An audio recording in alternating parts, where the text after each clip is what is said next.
This episode is brought to you by CoolStuffInc.com, the #1 seller of games and gaming accessories. And GatheringMagic.com, the #1 resource for Magic the Gathering news and articles. My name is John Nava, and this is my friend Zur the Enchanter.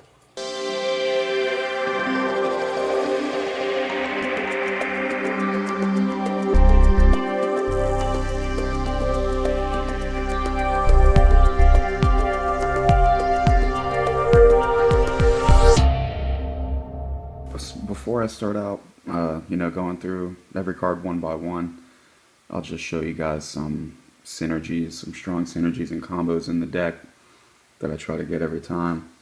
Helm with Rest in Peace. Rest in Peace also works with Energy Field. Keep me alive while I'm setting up combo. Let's see, we got Power Artifact and Basalt Monolith. There's also a Grim Monolith in there. Make infinite mana. I can either kill everybody with one card, or I can stroke a genius myself, draw my whole deck, and then with this guy right here, the Lab Maniac, and then he combos with Demonic Consultation and Tainted Pact. Got Crucible, Wasteland Strip Mine, really original stuff here. Bitter Blossom and Contamination, keep them off their mana. Hopefully I have a mana rock that produces some colors that I need. And also another fun one is Baby Jace and Notion Thief. Basically tick up Jace, and instead of everybody drawing, I just draw everybody's cards. So those are the strong synergies and combos that I try to accomplish every day. And here's my 99 basic land first. I run one of each basic in the deck. So I got the Island, Swamp, a forest that looks like a Plains, Beta dual land, Scrubland, one of each dual land, one of each shock land, filter lands, fetch lands. I run 9. The one I don't run is Wooded Foothills, and I would if I could. Just shuffle effects are great when you run Sensei's Divining Top, Jace Mind Sculptor, Scroll Rack, stuff like that. Getting into Pain lands. The Pain land I don't run that's in my colors is Caves of Koilos. Looks like some utility lands here. Academy Ruins, Reliquary Tower, Ancient Tomb, Command Tower, Arcane Sanctum. It's kind of janky and slow, but gets my mana. Reflecting Pool, City of Brass, Tolaria West. I can get a Pact of Negation. I can mana fix with it. Get Strip Mine, Wasteland, Seed of the Synod. I can sack to transmute artifact, search for it with Trinket Mage, untap it with Tezzeret, all those things. Wasteland, good stuff. Strip Mine, that's a Jace. That's actually from the vault, not from the Vault 20, that's from the Bank Vault. Tezzeret the Seeker, search out Helm of Obedience, try to combo off, kill people. Jace, just really good. I never really use it diplomatically. It's basically I take it down, and tick it up when I have to. Into the creatures, Notion Thief, like I said, works well with the Jace. Snapcaster, bring back some search spells. Glenelendra, protect my combo.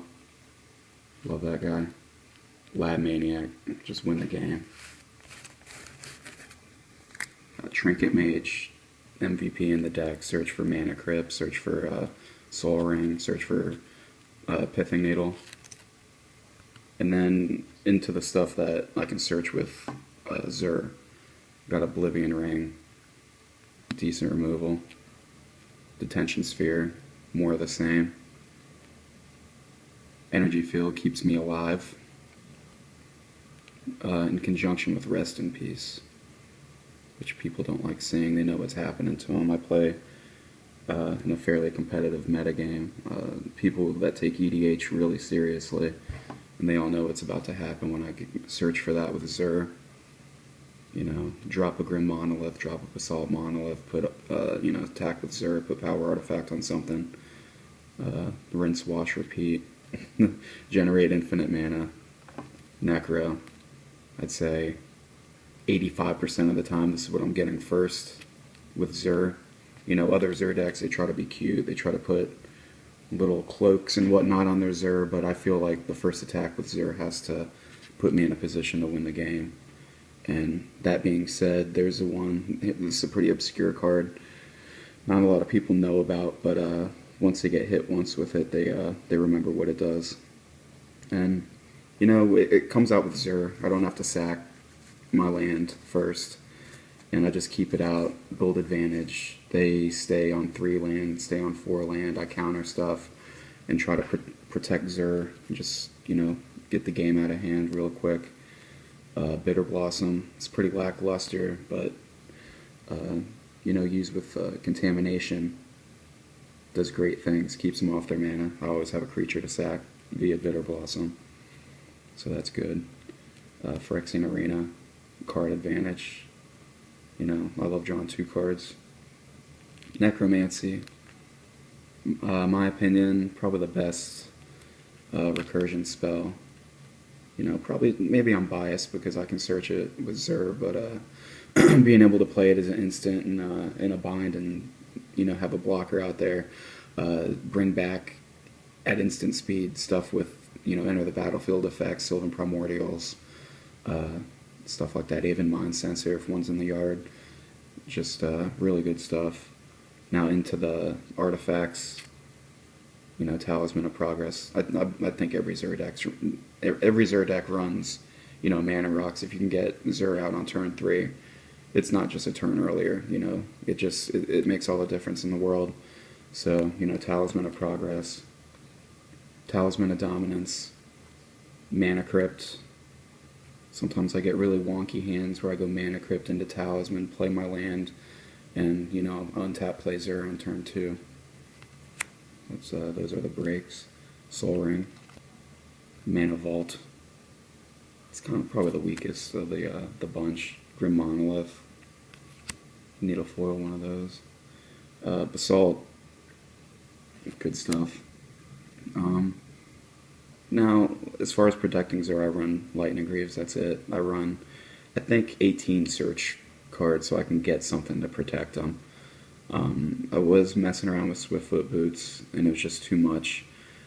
Sometimes, depending on my mood, I'd put it back in there, but it's not necessary most of the time. Zur is kind of like a, I don't know, a decoy, per se. Like, you know, I give them the fear of Zur, and then I just search out my combo naturally with Vampiric Tutor, Enlightened Tutor, Demonic Tutor, etc. But yeah, Scroll Rack, that's just the EDH mainstay. Helm, combo card. Pithing Needle, you know, take care of, you know, activated abilities, a lot of artifacts. Their commander sometimes I can take out with that. Sensitivity's Divining Top, that's from the Vault as well. The Bank Vault. Crucible of Worlds, I'm a cheap player. I like to strip mine Wasteland. Probably should put a Dust Bowl in here. Been entertaining that idea, but even playing one of my 9 fetches multiple times, that just, you know, consistency kills, and that's what I go for. Now here's the search cards. Merchant Scroll. Most of the time I'm searching for a Force of Will, maybe a Stroke, a Genius, maybe a Mana Drain. Intuition, probably get, you know, Academy Ruins, Crucible, and, you know, Strip Mine, something like that, or just 3 cards that'll kill them. So that's a good one to have. And I like instant speed search, if you can't tell. Vampiric Tutor, I need a foil one of these. But yeah, that goes without saying. Everybody knows that. Everybody knows its power. It's amazing. Tainted Pact.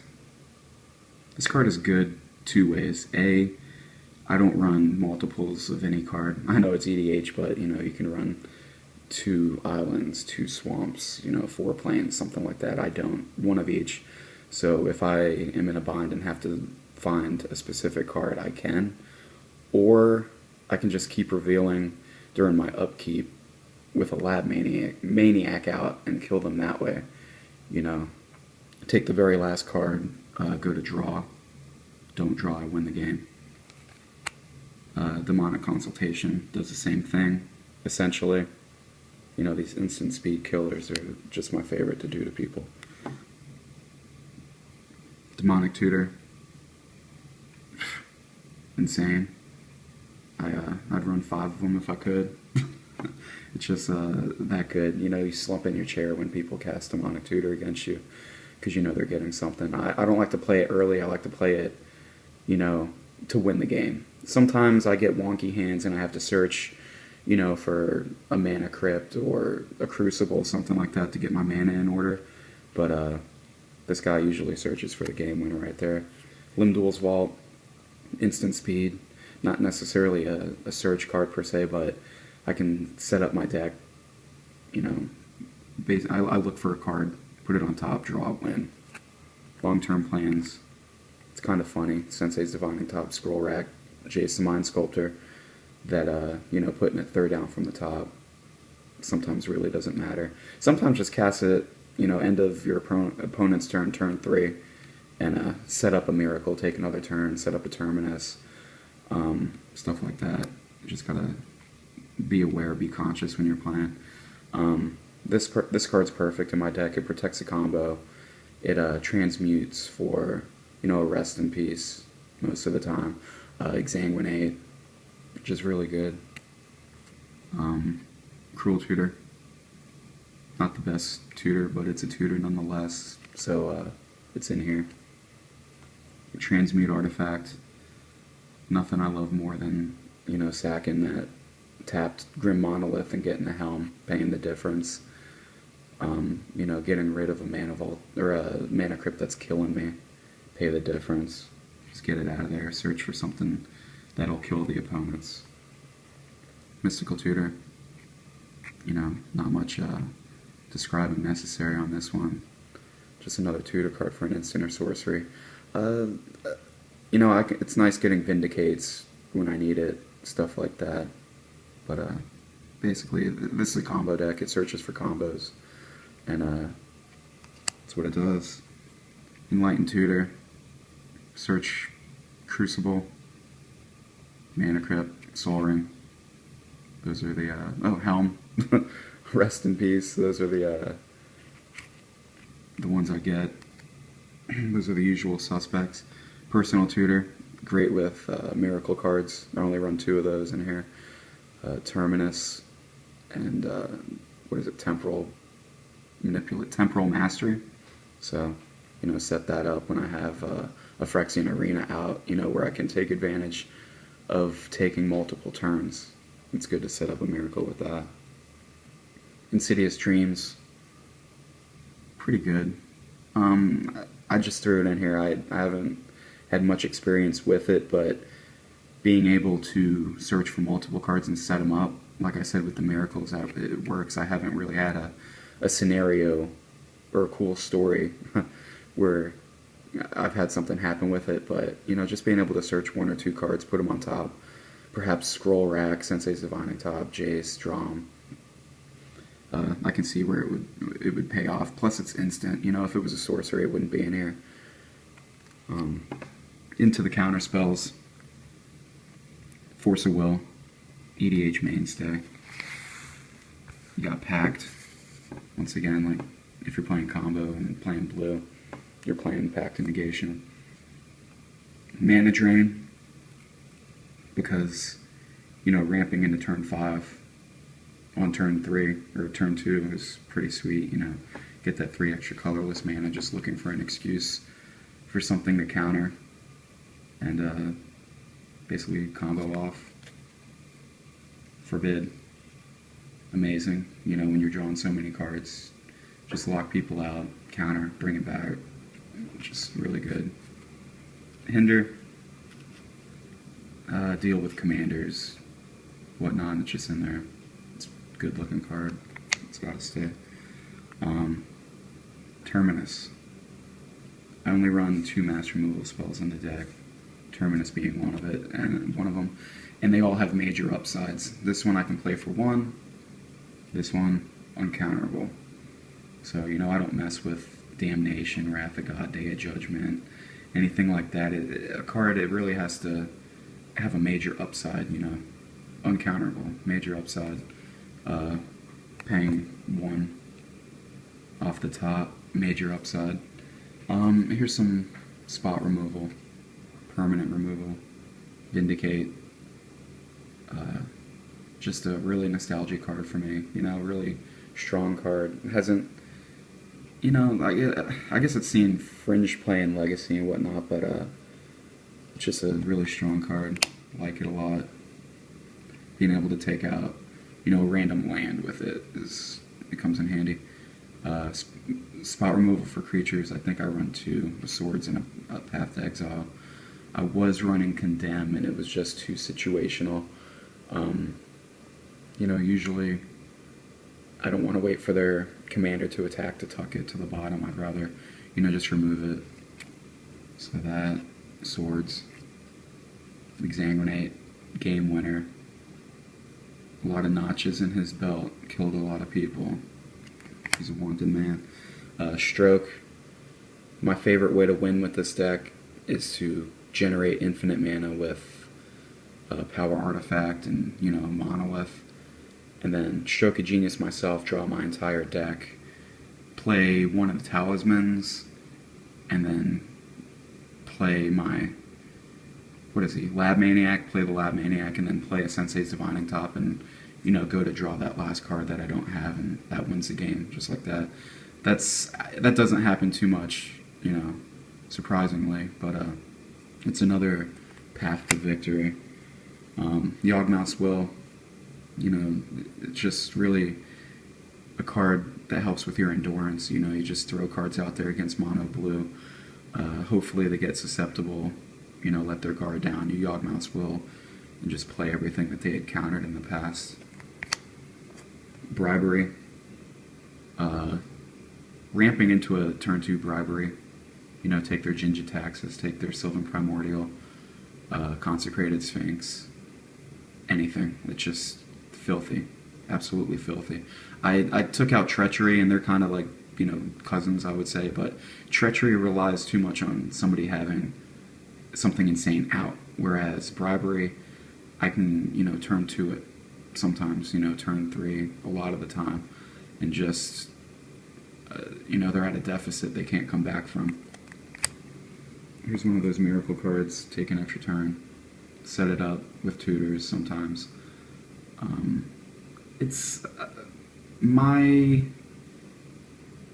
feelings on this, it's wavering. Sometimes it's just dead. Sometimes I always have to mulligan it. It's always like a mulligan. If it's in my opening hand, it's going back. Because I think my average converted mana cost of legitimate cards that I cast is about 2.7. And, that's 2.5 times more than that, so that's not happening. Cyclonic Rift, if you're playing blue and you're playing EDH, you're playing Cyclonic Rift. It's just absolutely, it just demoralizes people, bounces everything. It's really cute when I have Contamination out and I just happen to have a Talisman and I can get that blue and I can overload this, and then they cannot play anything, because they're producing black mana. And that's really fun to do to people. They like that. They say it's really fun. Armageddon, destroying all lands. This is a new inclusion in the deck, testing it out. So far, it's been really good. Just the threat of having this. I play against my friend, and he plays mono blue a lot. And, just the threat of that Armageddon, they have to be wary of that. Last card, Factor Fiction.